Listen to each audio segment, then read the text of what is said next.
When I bought my house, I was thrilled to finally have a place where I could make things my own. It wasn't big or fancy, but it was mine. The yard, in particular, was my pride. I planted a neat row of hedges along the property line. They weren't just decorative. They gave me a sense of privacy and ownership. Every weekend, I trimmed them, watered them, and watched them grow into a lovely green border. Of course, my neighbor Karen had other plans. She wasn't just any neighbor. She was the HOA president. From the day I moved in, she carried herself like the queen of the block, strutting around with her clipboard and treating everyone's homes like her personal kingdom. First, it was just small annoyances. She left a note about my trash bin being the wrong shade of green.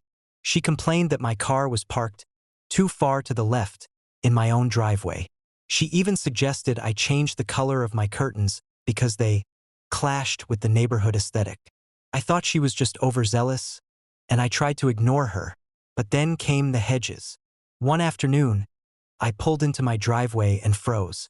Karen was standing there, hedge clippers in hand, hacking away at my plants. My beautiful hedges were nothing but stumps. "What are you doing?" I yelled, running over. She didn't even look guilty. She just smirked and said, "Your hedges were encroaching on community space. I'm doing you a favor." "That's my property line," I shouted. Karen shook her head, smug as ever. "The HOA doesn't approve of messy hedges.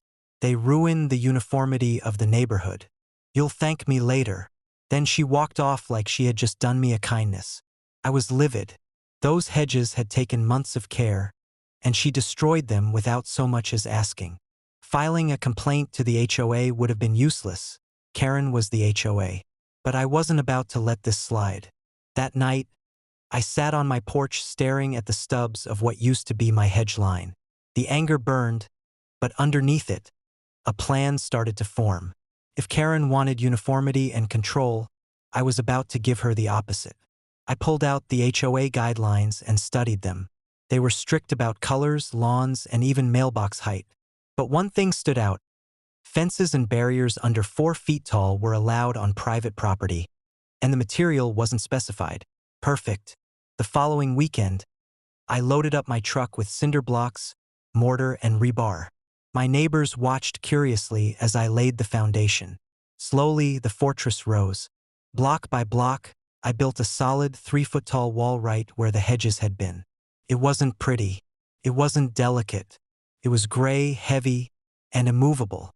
When Karen saw it, she nearly exploded.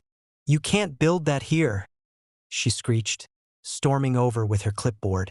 "Actually," I said calmly, pulling out my copy of the rules, "it's under 4 feet on my property and completely within HOA regulations." "It's hideous," she spat. "Nowhere does it say fences have to be attractive," I replied with the sweetest smile I could manage. She stomped away, fuming, but the wall stayed. Over the next few weeks, Karen tried everything. She sent me violation notices, which I ignored, since they weren't valid. She held an emergency board meeting to discuss neighborhood aesthetics. She even tried to fine me personally, but I knew the rules and refused to pay. Here's where things got interesting. My neighbors noticed. At first, they chuckled at my cinder block fortress. But soon, they started sharing their own Karen horror stories.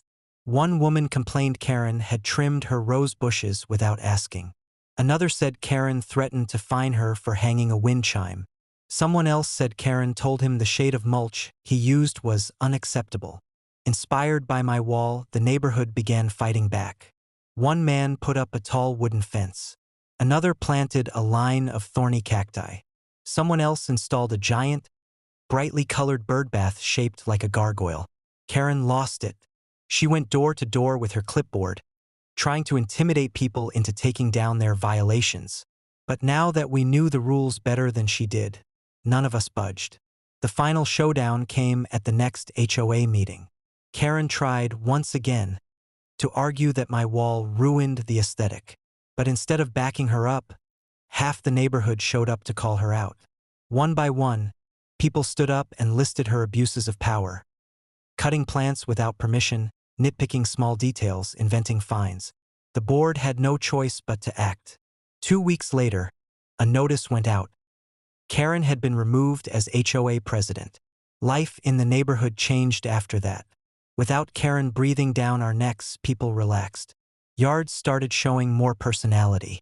Kids played outside without her scolding them for being too loud. Neighbors actually talked to each other instead of keeping their heads down. As for me, I still have my cinder block wall. I even planted ivy along it, letting the green vines crawl up and soften the fortress look. It's sturdy, private, and a constant reminder of the day I stood up to the HOA tyrant. Every morning, I drink my coffee on the porch and smile, knowing Karen has to walk past that wall every single day, seething in silence.